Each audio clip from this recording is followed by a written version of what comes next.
Alhamdulillah, alhamdulillahilladzi hadana subul salam wa afhamana bi syari'atin nabiyil karim. Asyhadu an la ilaha illallah wahdahu la syarika lah, dzul jalali wal ikram. Wa asyhadu anna sayyidana wa nabiyyana Muhammadan abduhu wa rasuluh.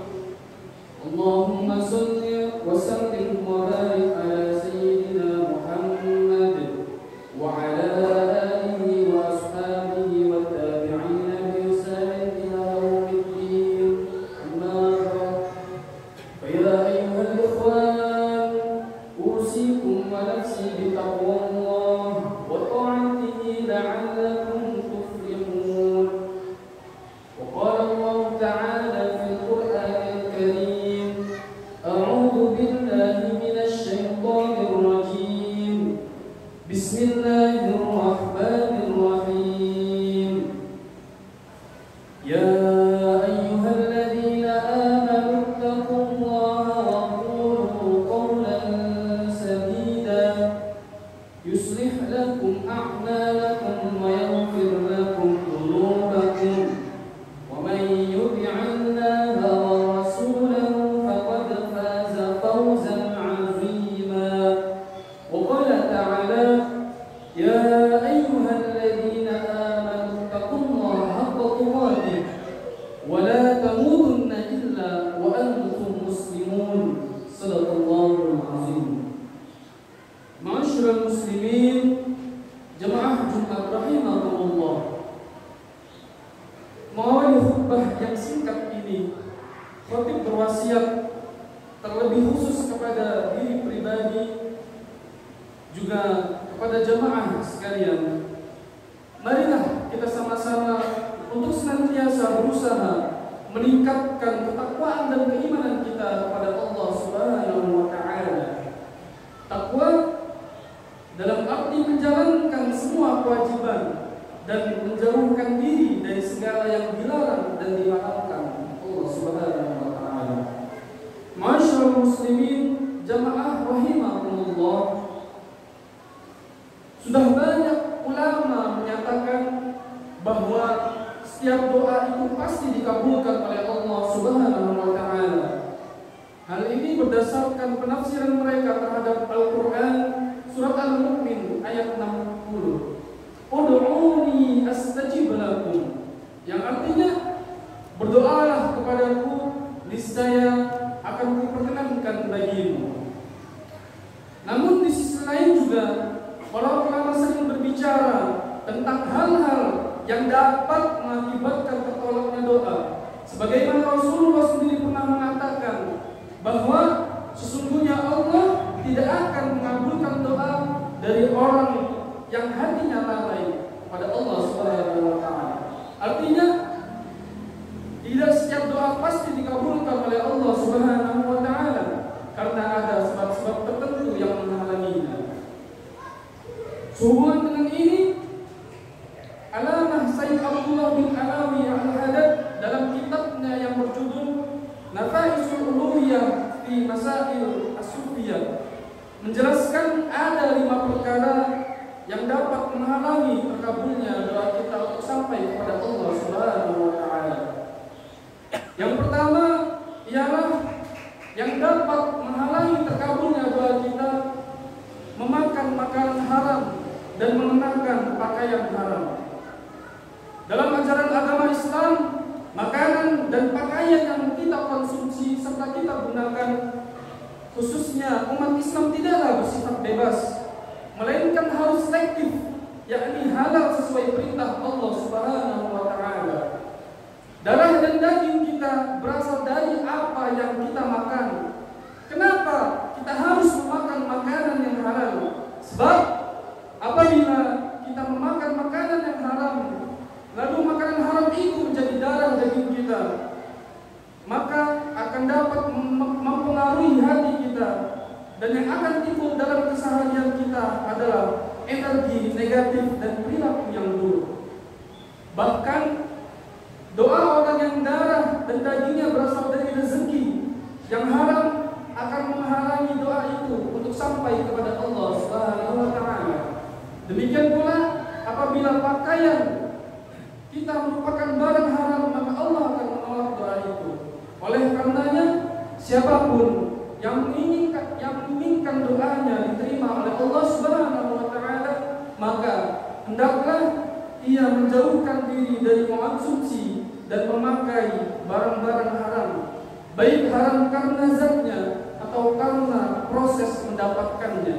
Hal ini sesuai dengan hadis Rasulullah SAW yang diriwayatkan oleh Abu Hurairah.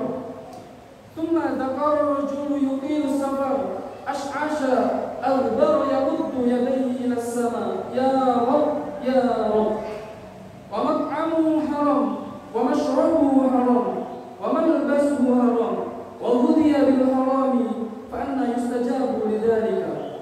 Nabi sallallahu alaihi wasallam menceritakan tentang seorang laki-laki yang telah menempuh perjalanan jauh sehingga rambutnya kusut dan berdebu. Lalu orang itu mengangkat tangannya ke langit seraya berdoa, "Ya Rabb, wahai Tuhanku."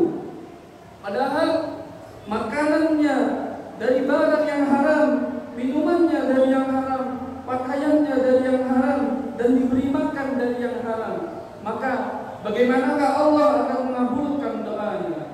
Ma'asyiral muslimin, jamaah salat Jumat yang dimuliakan oleh Allah Subhanahu wa taala. Yang kedua, yang dapat menghalangi terkabulnya doa kita ialah tak henti-hentinya menzalimi orang lain. Seorang muslim diajarkan untuk tidak melakukan zalim atau aniaya, baik kepada diri sendiri maupun kepada orang lain.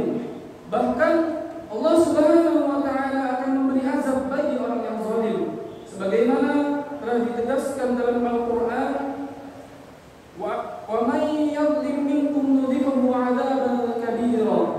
Yang artinya, dan barang siapa di antara kamu yang berbuat zalim, niscaya kami timpakan kepadanya rasa azab yang sangat besar. Allah Subhanahu wa taala sangat memperhitungkan perbuatan zalim seseorang kepada orang lainnya, sebagaimana hal ini dinyatakan dalam sebuah hadis Rasulullah sallallahu alaihi wasallam, "Wa amma dzulmul ladzi la yasruquhu Allah fa dzulmul 'ibad ba'dihim ba'dan hatta yudabbiru li ba'dihim min ba'd." Yang artinya, adapun kezaliman yang tidak akan dibiarkan oleh Allah Subhanahu wa taala adalah kezaliman manusia atas manusia lainnya hingga mereka menyelesaikan urusannya. Hadis ini sangat penting untuk diperhatikan, terutama bagi mereka yang merasa doa-doanya banyak yang belum dikabulkan oleh Allah Subhanahu wa taala. Bisa jadi penyebabnya adalah karena mereka sering berbuat zalim kepada orang lain dan belum menyelesaikannya secara baik-baik. Masyaallah muslimin rahimakumullah. Lalu yang ketiga yang dapat menghalangi terkabulnya doa kita, yakni hati yang lalai terhadap Allah Subhanahu wa taala. Yang dimaksud hati yang lalai terhadap Allah adalah orang yang melupakan Allah dari kehidupan akhirat dengan meninggalkan apa yang diperintahkan dan melakukan apa-apa yang dilarang oleh Allah Subhanahu wa taala. Kelalaian seperti ini akan menjadi halangan bagi terkabulnya doa, sebagaimana hadis Rasulullah sallallahu alaihi wasallam, "Wa'lamu anna Allah la yastajibu du'aan min qalbi ghafilin." Yang artinya, ketahuilah oleh kalian semua, sesungguhnya Allah tidak akan mengabulkan doa dari orang-orang yang hatinya lalai kepada Allah Subhanahu wa taala. Hadis riwayat At-Tirmizi. Lalu yang keempat yang dapat menghalangi terkabulnya doa kita ialah memutuskan tali silaturahim. Masyaallah muslimin rahimakumullah, sebagai makhluk sosial tidak ada manusia yang bisa hidup sendiri. Ia harus bisa berinteraksi dengan orang lain. Di antara bentuk interaksi yang diatur dalam agama Islam yakni dengan cara silaturahim. Menyambung silaturahim adalah perintah Allah sebagaimana telah ditegaskan dalam Al-Quran. Ya ayyuhan nasu taqu rabbakum alladhi khalaqakum min nafsin wahidatin wa khalaqa minha zawjaha wa batha minhuma rijalan katsiran wa nisaa'a wattaqullaha alladhi tasaaluna bihi wal arham innallaha kana 'alaykum raqiba. Yang artinya, wahai sekalian manusia, bertakwalah kepada Tuhanmu yang telah menciptakan kamu dari seorang diri, dan daripadanya Allah menciptakan istrinya, dan dari keduanya Allah memperkembangbiakkan laki-laki dan perempuan yang banyak. Dan bertakwalah kepada Allah yang dengan mempergunakan namanya kamu saling meminta satu sama lain, dan perihalalah hubungan silaturahim. Sungguhnya Allah selalu menjaga dan mengawasi kamu. Ma'asyiral muslimin, jamaah Jumat rahimahumullah. Diriwayatkan juga oleh Ibnu As-Sakir dari Abdullah bin Abu Auf, Nabi sallallahu alaihi wasallam bersabda, "Innar rahmata la tanzilu ala qaumin fihim qati'ur rahim." Yang artinya, sesungguhnya rahmat itu tidak akan turun kepada kaum yang di dalamnya ada orang yang memutuskan tali silaturahim.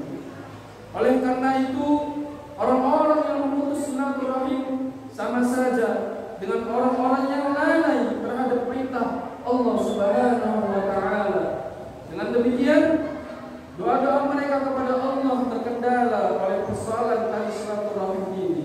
Masyaallah muslimin, jemaah Jumat rahimahumullah. Lalu yang terakhir, yang kelima, yang dapat menghalangi terkabulnya doa kita untuk sampai kepada Allah Subhanahu wa taala adalah membenci saudaranya sesama muslim dan tidak berbicara dengan mereka tanpa alasan yang bisa dibenarkan. Seorang muslim dengan muslim lainnya adalah bersaudara, sehingga tidak sepantasnya ada kebencian yang mengakar dalam diri mereka, permusuhan yang berkepanjangan, dan sifat dengki yang menggerogoti hati mereka. Membenci kepada sesama muslim sangat bertentangan dengan larangan-larangan sebagaimana ditegaskan dalam hadis Rasulullah SAW.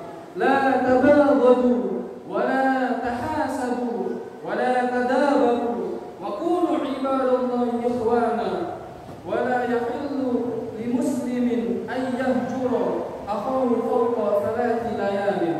Yang artinya, janganlah kalian saling membenci, saling mendengki, saling membelakangi, dan saling memutuskan hubungan. Wahai hamba-hamba Allah, hendaklah kalian bersaudara. Seorang muslim tidaklah dihalalkan untuk mendiamkan sesama muslim lebih dari 3 hari. Hadis riwayat Al-Bukhari dan Muslim. Sangat jelas bahwa membenci sesama muslim hingga putusnya komunikasi selama 3 hari merupakan pelanggaran terhadap larangan-larangan agama. Pelanggaran semacam ini menunjukkan lalainya hati dan dari mentaati perintah-perintah dan larangan-larangan Allah Subhanahu wa taala yang bisa berakibat tertolaknya doa hingga Allah tidak mengabulkannya. Masyaallah muslimin, jemaah salat Jumat yang dimuliakan oleh Allah Subhanahu wa taala. Demikianlah kelima perkara yang dapat menghalangi terkabulnya doa kita untuk sampai kepada Allah Subhanahu wa taala. Kelima perkara tersebut dapat diringkas menjadi 3 perkara yang mesti kita ingat agar doa kita dijabah oleh Allah Subhanahu wa taala.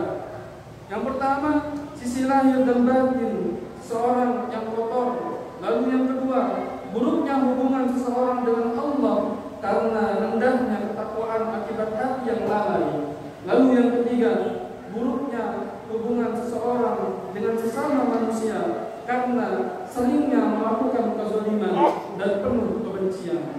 Semoga kita termasuk orang-orang yang dijaga oleh Allah Subhanahu wa taala dari kelima perkara tersebut, sehingga doa-doa kita yang baik dapat diterima dan dikabulkan oleh Allah Subhanahu wa taala. Amin.